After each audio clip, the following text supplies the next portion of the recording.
안녕하세요. 지원지원 쌤입니다. 오늘은 세계사 개념 강의 19강 춘추 전국과 진한시대 수업 진행해 보도록 하겠습니다. 본격적으로 수업 진행하기 전에 좋아요, 구독, 댓글, 알람 설정까지 부탁드려요. 중국사는 주로 시험에서 각 왕조별로 많이 물어봐요. 진나라면 진나라, 한나라면 한나라, 수나라면 수나라 이렇게 많이 물어봅니다. 다만 그렇게 대부분의 중국사 문제들이 난이도가 높진 않지만 가끔 어렵게 등장할 때가 있어요. 대표적으로 작년 수능 보갑제 문제가 오답률 1위를 기록했죠. 그 청나라 문제였는데, 그래서 그렇게 종종 어렵게 등장하니까 긴장 놓지 말고 꼼꼼하게 학습하는 것 추천드립니다. 그럼 춘추 전국시대부터 수업 진행해 보도록 할게요. 우리 고대 문명 마지막 파트에서 주나라 배웠었죠. 그 주나라의 기존 수도가 호경이었는데 견용족의 침입을 받으면서 수도를 러양으로 옮깁니다. 그리고 그 러양으로 옮긴 시대부터 춘추 전국시대가 시작이 돼요. 다시 춘추 전국시대는 5세기를 기준으로 춘추시대와 전국시대로 납니다. 그때 이 주나라의 수도가 호경 일대를 서주, 호경이 좀 서쪽에 있어서, 그리고 러양 일대를 동주라고 합니다. 이 춘추 시대 때는 그래도 주 왕실을 많이 존중을 해줘요. 그래서 존왕양이라 해서 주 왕실을 존중해주고, 이 5개의 제후국 춘추 옥패들이 각자 자기 제후국, 자기 지역을 다스립니다. 근데 이게 이제 전국 시대가 들어서면서 약육강식으로 바뀌어요. 즉 주 왕실을 무시하고 각 제후국들이 옆에 약한 제후국들을 정복하고 본인들이 더 강한 나라가 돼서 중원을 통일하는 목표를 가지게 됩니다. 그러다 보니까 주 왕실을 당연히 무시하게 돼요. 그래서 이때를 양국강식의 시대라고 합니다. 그리고 전국시대의 7개 제국을 전국칠웅이라고 해요. 여기서 진나라가 등장하고요. 이 진나라가 중국을 통일합니다. 아시겠죠? 춘추 전국시대는 그래도 춘추시대랑 전국시대를 구분해서 물어보는 문제는 아직 등장하지 않았습니다. 그리고 춘추 전국시대도 잘 안 나와요. 한 번인가 등장했습니다. 2015 개정 교육과정 이후에는. 그래서 여기 특징이 전부 다 그냥 춘추 전국시대다 이렇게 정도 알아두면 될 것 같습니다. 그래서 9년제를 실시를 해요. 그래서 각 지방에 모두 지방관을 파견하는 9년제를 실시하고요. 철제 무기를 사용하고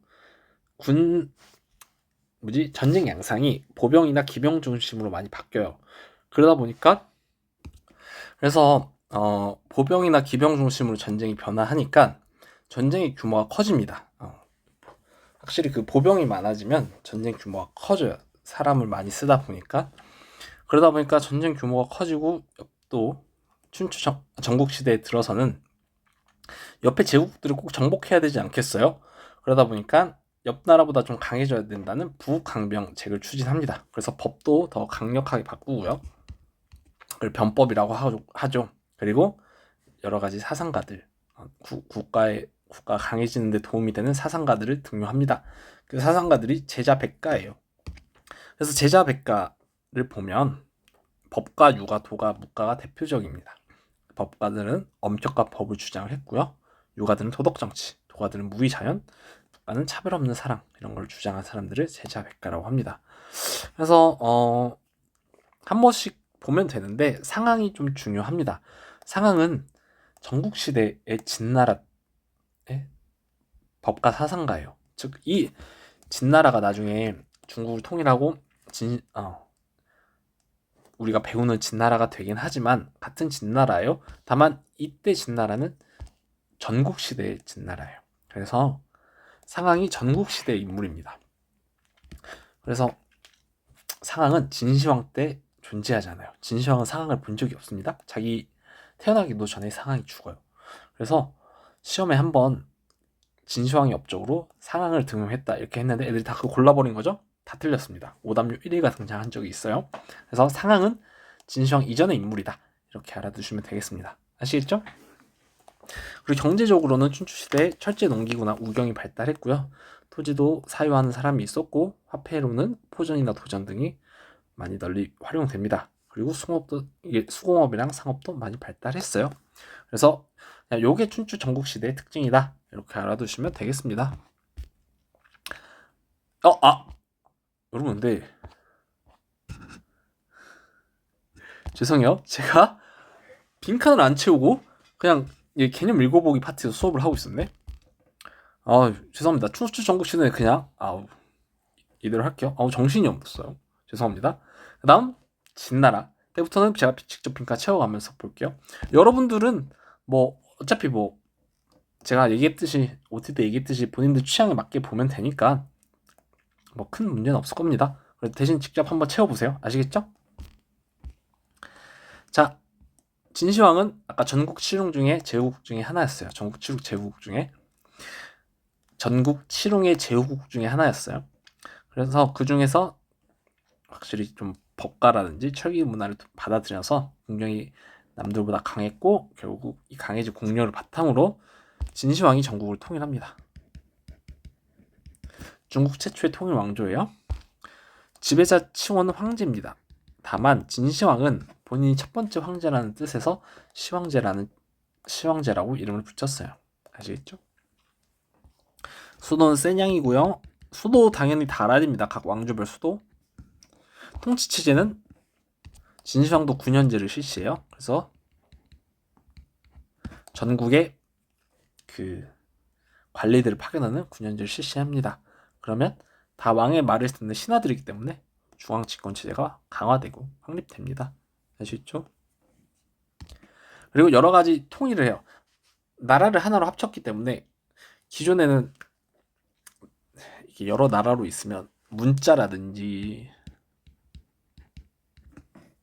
도량형 이게 단위거든요. 뭐 길이의 단위, 무게의 단위 이런 걸 도량형이라고 하고요.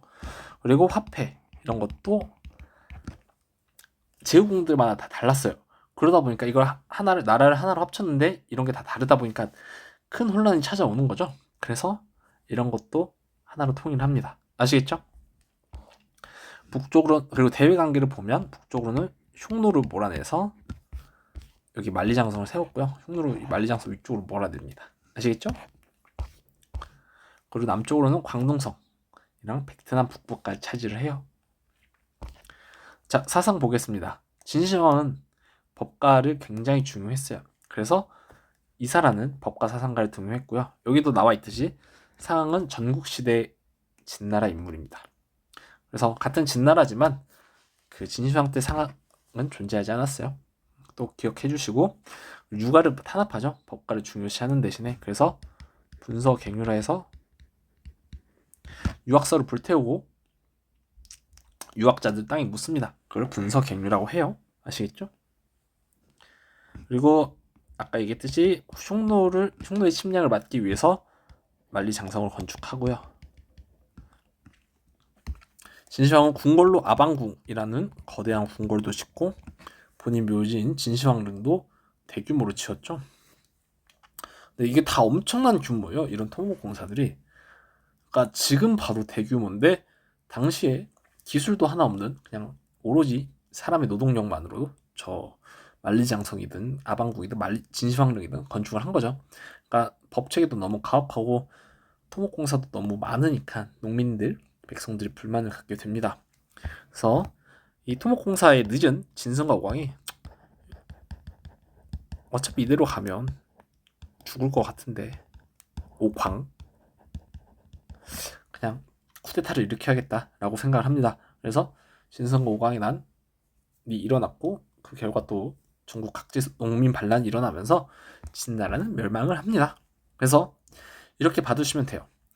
진시황의 특징, 진나라의 특징은 전부 다 진시황의 업적이에요. 다만 아닌 게 딱 2개 있어. 첫 번째가 상황은 진시황 이전의 인물이었고요. 두 번째 진성과 오광의 난은 진시황 죽고 난 이후에 일어난 사건입니다. 그래서 이 2가지는 진시황의 업적이 아니에요. 아시겠죠? 그 2개 꼭 알아주시기 바랍니다. 아시겠죠? 그래서 나머지는 잘 정리해두세요.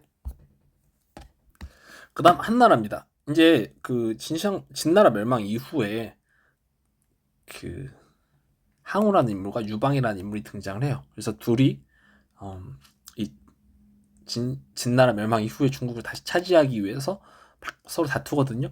그 이야기가 초한지예요. 여러분 다 제목 책은 안 봤어도 제목은 들어봤을 것 같아. 그래서 그 만화책만 해도 한 몇십 권이 되거든요. 그렇기 때문에 초한지 내용은 스킵하겠습니다. 역사에 관심 많은 학생들은 나중에 수능 끝나고 만화책으로 한번 보시면 좋을 것 같아요.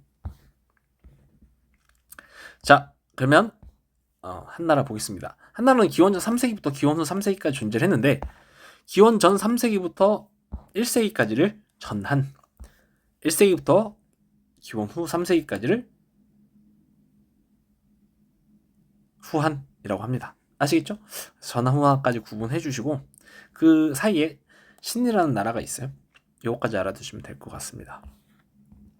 한나라는 결국 아까 그래 항우랑 초방이 한나라 초방이네. 항우랑 유방이랑 싸워서 유방이 이겨요. 그래서 그 유방이 한고조입니다. 그래서 한고조는 한나라를 건국했고요. 한나라 수도는 장안입니다. 한고조는 군국제를 실시해요. 왜 군국제를 실시했냐? 진나라는 9년제 때문에 망하고 준나라는 봉건제 때문에 망했다 이거예요. 그래서 각 제도의 좋은 점만 살려서 합쳐가지고 군국제라는 걸 만들어냅니다. 즉 중앙은 군현제, 지방은 봉건제를 실시한 거예요. 그리고 흉노에게 조공을 바쳐서 좀 북쪽을 좀 안정시킵니다. 그 다음 등장한 인물이 한무제예요. 한무제가 한나라의 전성기를 이끕니다. 그래서 시험에 많이 나온 건 한무제 업적이 많이 나와요. 한무제는 본인이 전국을 다스리기를 원했습니다. 그래서 다시 군현제를 전국적으로 실시를 하고요. 왕권, 중앙집권 체제를 확립합니다. 그리고 유교를 국교화해요. 이때 한나라 유교는 훈고학이라고도 합니다. 유교를 국교화해요. 이게 누구의 아이디어였냐면 동중서라는 인물의 아이디어예요. 그래서 동중서의 건의로 유교를 국교화했고 태학이라는 유교를 가르치는 학교도 설치를 합니다. 그리고 유교를 전문으로 하는 오경 박사들도 양성을 해요. 유교를 공부하는. 그리고 흉노와 대립을 계속했는데 이 흉노가 너무 부담스러우니까 장건이라는 인물을 대월지에 파견을 해요. 그래서 대월지랑 동맹을 체결해서 흉노에 대항하기 위해 장건을 보냅니다. 근데 장건이 그 중간에 납치당하고 이래가지고 몇십 년 만에 돌아와서 동맹은 체결하지 못하지만 어쨌든 장건을 대월지, 저기 서쪽 국가가 대월지였거든요. 그래서 대월지에 장건을 파견했다. 그 과정에서 비단길이 개척됐다. 이것도 알아두시면 좋을 것 같습니다. 그리고 한무제는 좀 위에도 봤듯이 대외 원정을 많이 떠나요. 밑에 나오네요. 대외 원정이. 전쟁을 많이 하다 보니까 재정난이 심해집니다. 그래서 여러분 군대는 돈을 쓰는 집단이기 때문에 어쨌든 군대를 확장하고 전쟁을 나가면 돈을 많이 써요. 그래서 돈이 없어요 나라에. 그래서 염철 전매제를 실시합니다. 소금과 철은 국가가 독점해서 판매를 해요. 그러면 소금과 철은 꼭 필수 아이템인데 필수 생필품인데 이걸 판매하면서 얻은 수익은 다 국가 거가 되겠죠. 그리고 지역 차이에 따른 물가 혹은 계절 차이, 시간에 따른 물가 차이를 조절하기 위해 균수법과 평준법을 실시합니다. 한나라 화폐는 오수전이에요.